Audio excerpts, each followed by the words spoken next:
নমস্কার, আলোর বর্তিকা news channel studio থেকে আমি এখন আছি কালীচরণ সর্দারের কবিতায়। নিধন কবিতার নাম।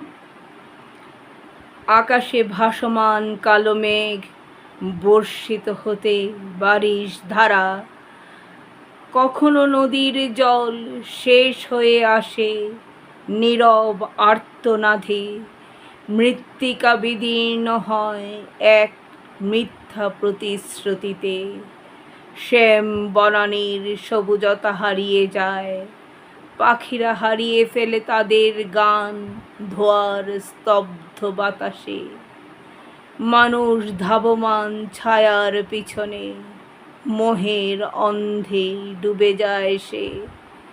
একদিন স্তব্ধ হবে সব, আকাশ বাতাস ক্লান্ত পৃথিবীর নিঃশ্বাস, সেদিন মানুষ অনুভব করবে প্রকৃতি নিধন মানে নিজেকে হারানো।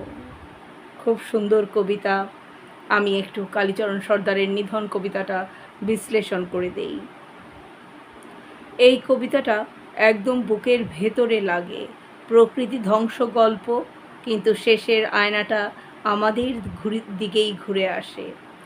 কবিতার মূল ভাব, প্রথম স্তবক, আকাশে মেঘ আছে, বৃষ্টি হবে, কিন্তু নদী শুকিয়ে যাচ্ছে, মাটি ফেটে যাচ্ছে মিথ্যা প্রতিশ্রুতিতে, মানে উন্নয়নের নামে, কথার নামে প্রকৃতিকে ঠকানো হচ্ছে।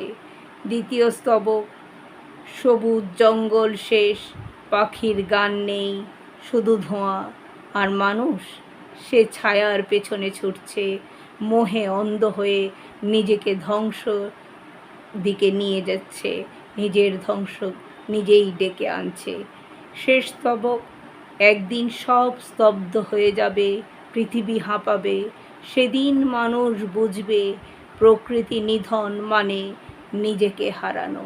ভীষণ সুন্দর কবিতা, ভীষণ ভালো। এবং আরও কবিতায় থাকতে বলবো কবি কালীচরণ সর্দারকে, আরও কবিতা লিখুন, আরও কবিতা আমাদেরকে উপহার দিন। নমস্কার, ধন্যবাদ, ভালোবাসা আপনাকে, আপনাদের সবাইকে আলোর বর্তিকা নিউজ চ্যানেল স্টুডিও থেকে।